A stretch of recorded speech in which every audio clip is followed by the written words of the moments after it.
Hi everyone, Jim here. Welcome to my channel. Well, today I'm going to talk about the James Bond novels, but not the original 14 James Bond novels written by Ian Fleming. I'm going to talk to you a little bit today about the pastiche novels. Now, at this point in time, I think there's probably over 40 of them, and still ongoing with various authors who've written the James Bond pastiche novels.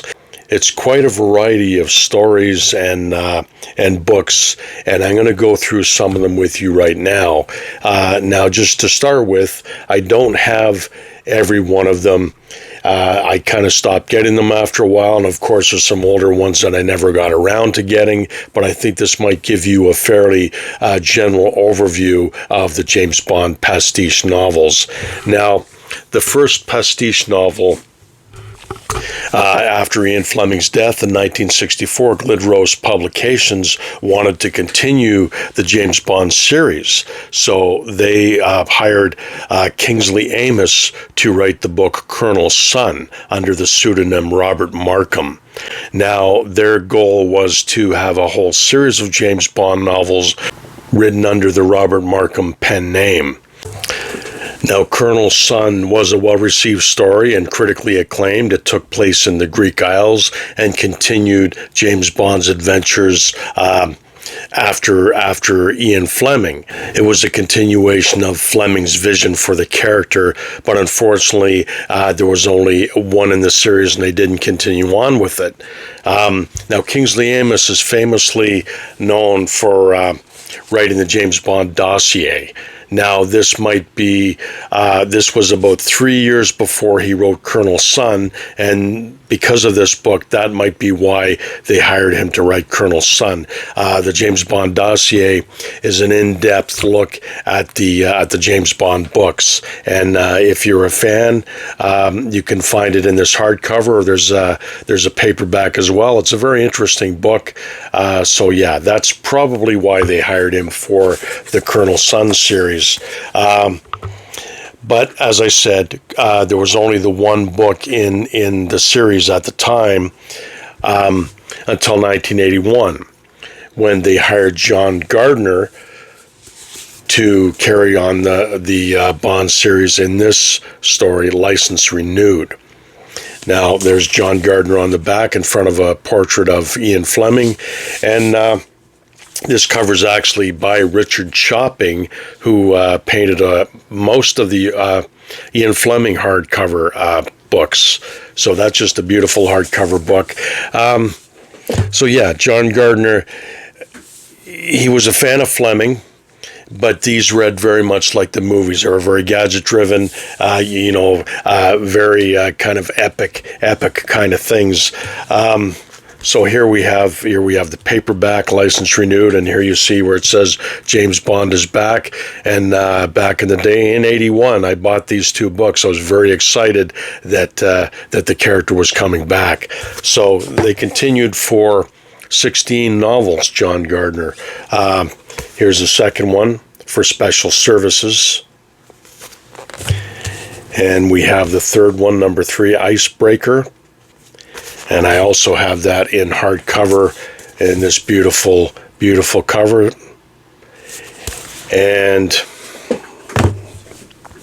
I think I have these in order. Here's the other John Gardner hardcover I have, Roll of Honor. And that is also, I have that in paperback as well. And this is a Berkeley publication.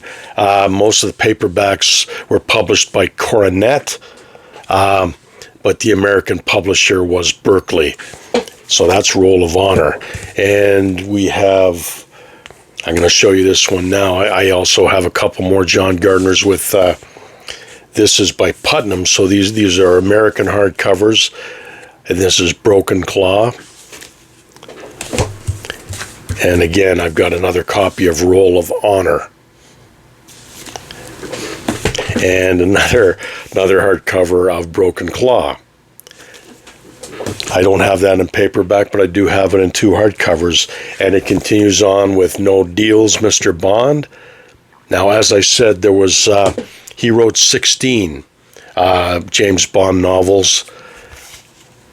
and that is Nobody Lives Forever. And we have Win, Lose, or Die.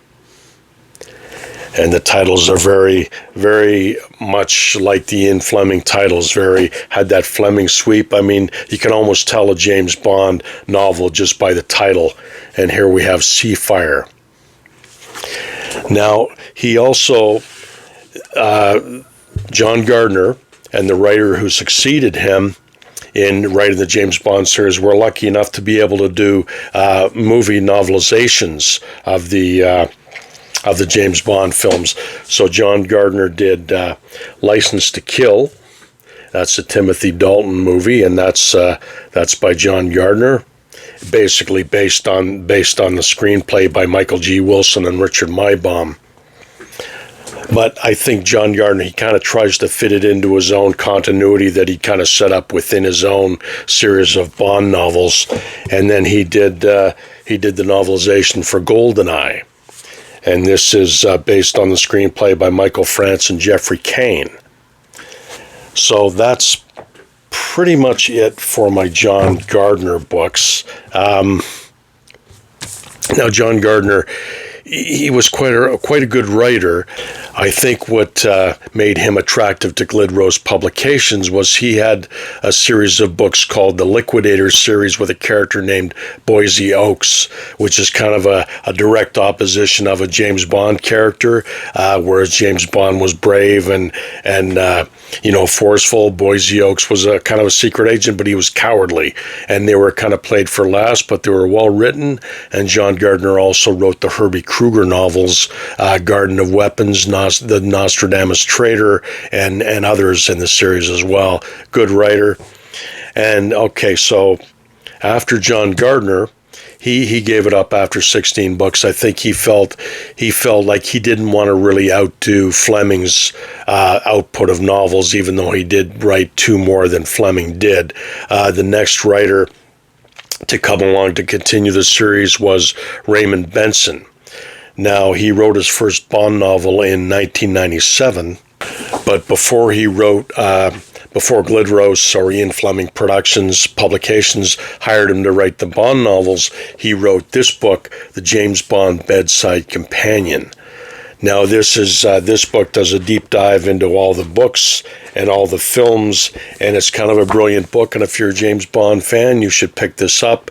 I think he did a revised version, which I don't have, which updated it probably to include more of the Gardner novels and probably his own novels and more of the movies. But again, this probably had Glidrose Publications, or I'll call it Ian Fleming Publications, look at him and hire him to start doing the Bond books. And the first one he wrote in 1997 was 0-10, which I don't have, but I'll just continue with the ones I do have, and I'll show them to you. Here we have the novelization for Tomorrow Never Dies, the Pierce Brosnan movie, based on the screenplay by Bruce Firestein. And it continued on with The Facts of Death and Double Shot. Now, Raymond Benson was an American writer, the first American writer to work on the James Bond books, and he kind of went back to basics for Bond. He wasn't quite so influenced by the movies as John Gardner, and this is Never Dream of Dying. The Man with the Red Tattoo. And here's another copy of The Man with the Red Tattoo. Now, he wrote, there's another movie novelization of Die Another Day. I do believe he wrote 12 Bond books in total. 2 of them were collections of James Bond short stories. And so far, he's the only pastiche author who has written James Bond short stories of the main authors who have been hired by Ian Fleming Publications. So yeah, those are the 2 initial writers that continued on the James Bond legacy. There's 2 I do want to show you. These were books adaptations of the movies The Spy Who Loved Me and Moonraker. Now, these were written by Christopher Wood, but they were based on the movies, and instead of just slapping a photo from the movie onto the Fleming novels, they actually redid them because they were so far removed from the original books. So they felt they had to rewrite them and adapt the movies. So these are actually very interesting. And not bad, actually. They're pretty well done, and I think Christopher Wood maybe tried to tone down on the cartooniness of those movies, and he took it fairly seriously, and they were actually pretty good, especially The Spy Who Loved Me. They were good books. So now the next books I want to share with you. Well, that's okay. They've continued on. They're still continuing on, actually. There are current James Bond books out there being written. I have 4 of them here I'm going to share with you. These started with this one by Sebastian Fox, writing as Ian Fleming, The Devil May Care. And just a very cool cover. And this one is set in the Cold War, so this is a pretty authentic James Bond novel, and these aren't bad, but none of these have really grabbed me like the Fleming books. There's just a little something missing from these that probably the only one who'd be able to add it would be Ian Fleming. I mean, these are they're okay, but they're not really as good as they could be. This is by Jeffrey Deaver, Carte Blanche. Now, with this book, they updated James Bond to a post 9/11 world. So there's an inconsistency with these newer James Bond books, which kind of throws you off a little bit. And I'm not sure if James Bond really works in a post 9/11 world, but again, it works for the movies, so I guess that's what they were trying to emulate was, updating Bond to current times. And then we have Solo by William Boyd, and I think that one takes him back to 1969. So again, they had the Cold War, and then they had the novel The Post 9/11 World, and then they brought him back to 1969, and so that's Solo with that cool cover. And then the last of the really current ones I have is Trigger Mortis by Anthony Horowitz. Now, I think he's written 3 or 4 after this one, 3 in total, I think. So that's a good thing, because then it maintains a little bit of consistency, and you don't get Bond jumping back and forth. And I do believe this one is set back in the 60s, where he should be in the Cold War era. So those are those ones. And as I said, there's more out there. There's more being written. There's also tangential books. There's the Moneypenny Diaries. There's actually Raymond Benson is just coming out with a new book called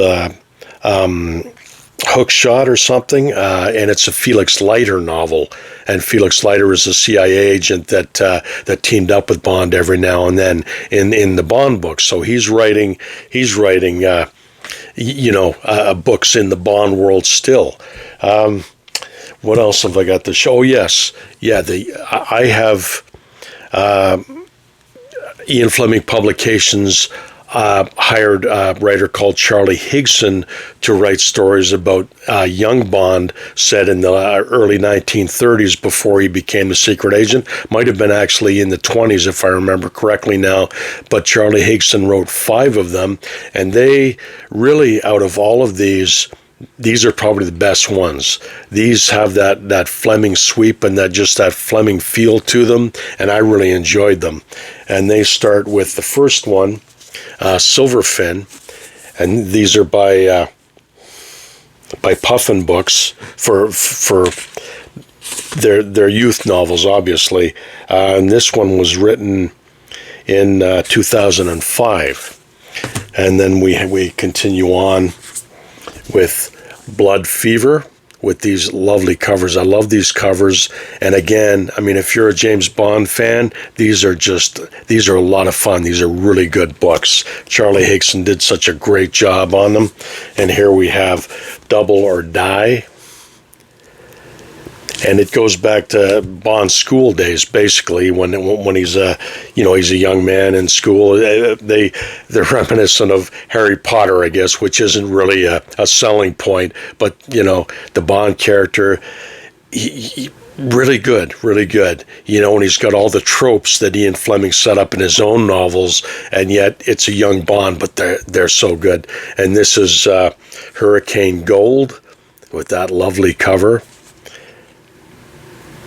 And then we have the last one that Charlie Higson wrote, By Royal Command. Now, I know another writer did carry on the Young Bond series, but I don't have any of them, and I forget his name at the moment, but I'm sure if you Google it, you can look it up, and I'm not too sure how good they were, but the Charlie Higson ones are good. Now, I've got a couple of interesting things here I'm going to show to you. This one here is an autobiography of James Bond by John Pearson, who wrote the Ian Fleming biography back in the 60s. And this uses the assumption, like Tarzan Alive did, that Tarzan was a real person and alive. This assumes that James Bond was a real person, and this tells of his life. This is his biography. I shouldn't say, did I say autobiography? I meant this is his biography written by John Pearson. And it's a very interesting book with that great cover. And you should, if you get a chance, you should read this, and you should also read the John Pearson biography of Ian Fleming. That's a great book. Here we have another copy of the James Bond dossier by Kingsley Amis. And we have this book here, James Bond, A Report by O.F. Snelling. And again, this just does a deep dive into the books and the character and the stories. And yeah, that's a good book to have on your shelf if you're a Bond fan. Now this one here, I've had forever, and it's called For Bond Lovers Only. And this has Ursula Andress on the cover, Sean Connery on the back. And this is interesting because it has interviews in here with Raymond Chandler, Len Dayton, George Simenon, and talks about their impressions of Bond and the stories and how they might compare up to their own stories. Raymond Chandler famously, he was asked who would win in a fight, James Bond or Philip Marlowe. And of course, Raymond Chandler said Philip Marlowe would, because I think he was talking more about the moral high ground. I mean, Bond really, if you know him and you know Philip Marlowe, James Bond doesn't have a lot of morality, whereas Philip Marlowe, he's a chivalrous knight errant. But yeah, there's pictures in here from the movies and the actors, scenes from the film. It's a really good book, very interesting, and I'm glad I have it on my shelf. As I said, I've had that since I was a teenager. I've had a lot of these books for a long time, but that's all I wanted to share with you right now. I don't think I've forgotten anything. If you're interested, there's James Bond newspaper comic strip out there. I've got a collected one that has 3 of the Ian Fleming books, adaptations of the Ian Fleming ones, but there's also new stories that were created for the comic strip, and I think there's collected editions of that out there. But as I said, this is one I've had for a long time, and I haven't really picked up any of the others. But that's it, and I hope you enjoyed that. That was just a quick deep dive into the James Bond pastiche novels, and I hope you enjoyed it. So that's it for me. Until next time, I will talk to you soon. You guys keep reading.